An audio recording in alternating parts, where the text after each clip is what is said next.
Assalamualaikum warahmatullahi wabarakatuh. Alhamdulillah, wassalatu wassalamu ala rasulillah.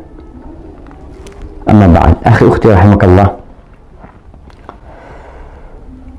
Mendengarkan sebuah cerita yang aneh, menyeramkan, terkadang disenangi oleh sebagian orang. Tapi bagaimana kalau ternyata cerita yang disampaikan adalah bohong dan dusta? Maka kita tidak akan suka dengan pelakunya. Lalu bagaimana pula kalau ternyata cerita tersebut disandarkan kepada Nabi alaihi salatu wassalam, padahal Nabi tidak pernah mengucapkannya?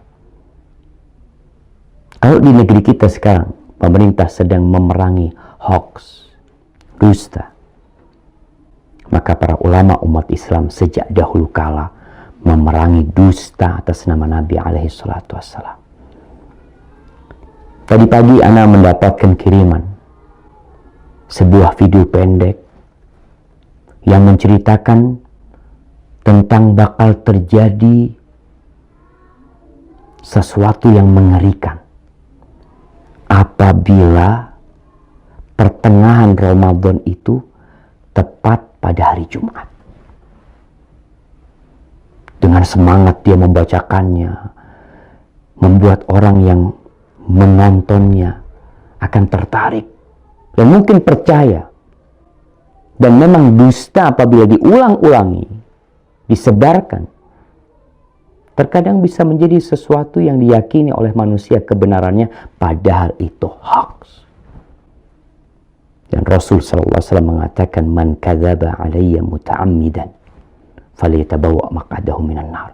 Barang siapa yang sengaja berdusta atas nama aku, hendaklah dia bawa kursinya, tempat duduknya ke neraka. Maka jangan mudah-mudah menyebarkan hadis palsu, hadis dhaif, kecuali memberikan penjelasan. Kalau hadis itu palsu atau hadis itu dhaif. Ana akan bacakan hadisnya. Ibnu Mas'ud, dari Abdullah bin Mas'ud radhiyallahu taala anhu qala Rasulullah sallallahu alaihi wasallam, Rasulullah sallallahu alaihi wasallam bersabda, padahal Nabi tidak pernah menyabdakan hal ini. Idza kana sayhatun fi Ramadan fa innahu yakunu ma'ma'atun fi Syawal wa tamyizul qaba'il fi Dzil Qa'dah wa tasfikud dima' fi Dzil Hijjah والمحرم وما المحرم يقولها 3 مرات هيهات هيهات يقتل الناس فيه هرجا هرجا قلنا وما الصيحة يا رسول الله قال هذه في النصف من رمضان ليلة الجمعة فتكون هذه توقظ النائم وتقعد القائم وتخرج العواتق من خدورهن في ليلة جمعة في سنة كثيرة الزلزال والبرد فإذا وافق شهر رمضان في تلك السنة ليلة الجمعة فإذا صليتم الفجر من يوم الجمعة في النصف من رمضان فادخلوا بيوتكم وأغلقوا أبوابكم وسدوا كوكم ودثروا أنفسكم وسدوا آذانكم فإذا أحسستم بالصيحة فخروا لله سجدا وقال سبحان القدوس ربنا القدوس فإن من فعل ذلك نجا ومن لم يفعل هلك. Jamaah rahimakumullah. Ramadan tahun ini, tanggal 15 Ramadan, insya Allah hari Jumat. Ini yang menyebabkan penyebar hadis ini. Karena hadis ini seakan-akan akan berlaku tahun ini.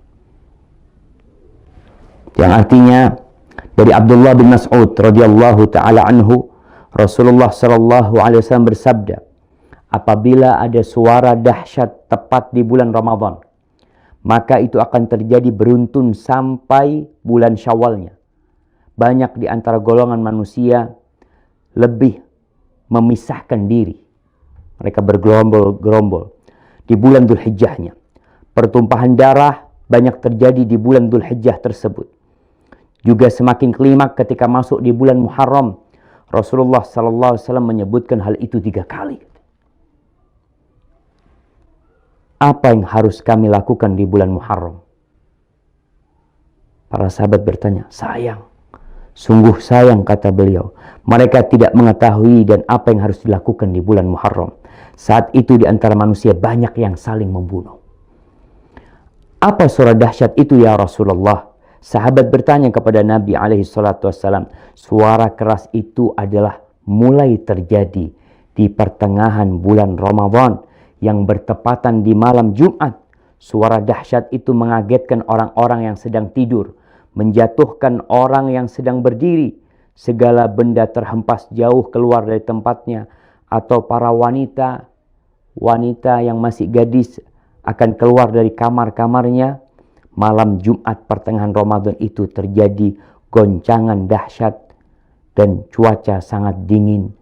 Banyak sekali terjadi gempa, banyak sekali yang seperti yang kita lihat lah, gempa di mana-mana mungkin. Kemudian apabila bulan Ramadan itu tepat di tahun itu, dan kalian sedang melaksanakan sholat subuh malam Jumat di pertengahan bulan Ramadan tersebut, masuklah ke dalam rumah, kuncilah pintunya, tutuplah kepala kalian, lindungi tubuh kalian, dan tutup telinga kalian. Apabila kalian merasakan suara dahsyat, bersyukurlah, sujud. Nih, ada sujud. Kita tahu sujud itu ada sujud syukur, sujud tilawah, kemudian ada sujud sahwi, ada sujud ketika sholat. Ini sujud ketika mendengar suara keras. Membaca Subhanal Quddus, Subhanal Quddus, Rabbunal Quddus. Karena sesungguhnya apabila kalian melakukan itu, niscaya selamat. Jika tidak, tentunya akan binasa. Ini tersebar jemaah di beberapa tulisan. Ini ambil dari beberapa tulisan yang ada di internet. Kemudian video itu juga telah tersebar, yang disebarkan oleh ya entah siapa yang menyebarkan hal itu, menyebarkan hoax. Kita lihat sekarang bagaimana hukum hadis ini.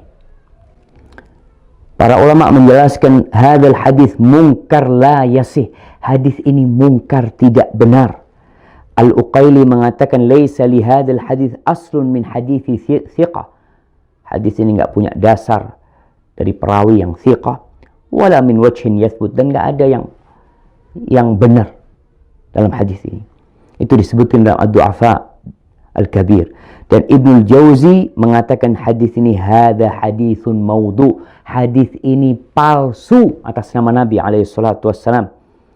Kemudian Syekh Albani mengatakan maudhu'un, hadis ini palsu, diriwayatkan oleh Nu'aim ibn Hammad dalam kitab Al-Fitan. Dan Al-Imam Al-Zahabi mengatakan qultu dha maudhu' wa maslama saqit matruk. Ini hadis palsu. Perawinya ada yang matruk, yang dituduh berdusta jamaah. Ditinggalkan. Lalu kita meriwayatkannya, menceritakannya kepada umat, menyebarkannya atas nama Nabi SAW. Nabi bersabda, padahal Nabi tidak pernah menyabdakan hal itu. Jamaah, ma min qaul, tidak ada satu ucapan yang keluar melainkan ada raqib, ada atid. Ma yalfidu min qaulin illa ladaihi raqibun atid. Akan ada yang mengawasi, mencatatnya. Tapi mungkin sebagian mengatakan, Ustadz kan boleh meriwayatkan hadis dhaif. Kan ada ulama yang berpendapat seperti itu. Kan ada khilaf di antara para ulama. Nah, Anda akan sebutkan para ulama yang membolehkan meriwayatkan hadis dhaif.